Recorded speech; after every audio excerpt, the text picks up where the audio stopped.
میں تیری مدد کروں گا۔ اگر آپ چاہتے ہیں کہ آپ کے ہر کام میں آسمان کا زندہ خدا آپ کی مدد کرے تو یہ ویڈیو آپ کے لیے ہے۔ کلام اقدس میں سے یسایہ کی کتاب 41 باب 14 آیت۔ ہراساں نہ ہو اے کیڑے یعقوب، اے اسرائیل کی قلیل جماعت، میں تیری مدد کروں گا۔ خداوند فرماتا ہے، ہاں میں جو اسرائیل کا قدوس تیرا فدیہ دینے والا ہوں، میں تیری مدد کروں گا۔ گویا وہ یہ کہتا ہے کہ ذرا اس پر غور کر کہ تیرے لیے کیا کچھ کر چکا ہوں۔ یہ کس طرح ہو سکتا ہے کہ میں تیری مدد نہ کروں؟ میں نے تو تجھے اپنے خون سے خرید لیا ہے، کس طرح ہو سکتا ہے کہ تیری مدد نہ کروں؟ میں تیرے لیے موا، اگر میں نے تیرے لیے اتنا عظیم کام کر دیا ہے تو اس سے چھوٹا کام کیوں نہ کروں گا؟ تیری مدد کرنا اس عظیم قربانی کی نسبت چھوٹا کام ہے۔ میں نے اس سے کہیں زیادہ کچھ کیا ہے اور مزید کروں گا۔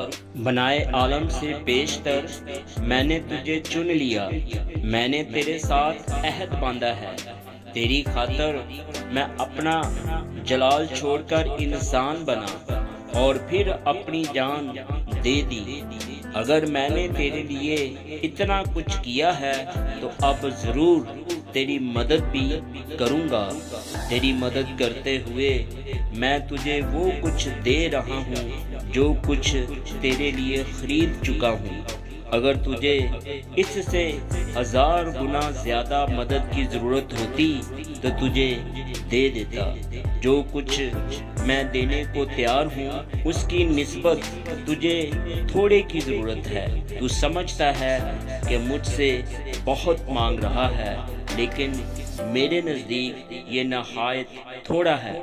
خوف نہ کر، اگر تیرے گودام کے دروازہ پر ایک چونٹی آ کر تجھ سے کچھ مانگے تو اسے دینے سے تجھے کوئی فرق نہیں پڑے گا، اور میرے ذخیرہ خانہ کے مقابلہ میں تو چونٹی سے بڑا نہیں۔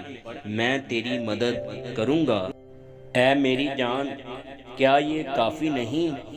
کیا تجھے خدا تعالی کی قدرت کاملہ سے زیادہ زور کی ضرورت ہے؟ کیا تو اس سے زیادہ حکمت مانگتی ہے جو باپ میں موجود ہے؟ اس سے زیادہ محبت چاہتی ہے جو بیٹے میں ظاہر ہوئی ہے؟ یا اس سے زیادہ قدرت چاہتی ہے جو پاک روح کے اثر و تاثیر سے ظاہر ہوتی ہے؟ اپنا خالی برتن لے آ، یہ سر چشمہ اسے ضرور بھر دے گا۔ جلدی سے اپنی ضرورتیں لے آ، اپنا خالی پن، اپنے دکھ درد، اپنی ضرورتیں دیکھ۔ خدا کا یہ دریا تیری ضرورتیں پوری کرنے کے لیے بھرا پڑا ہے۔ اس کے سوا تو کیا چاہتی ہے؟ اے میری جان، اپنی اس قدرت میں آگے بڑھ۔ ازلی و ابدی خدا تیرا مددگار ہے۔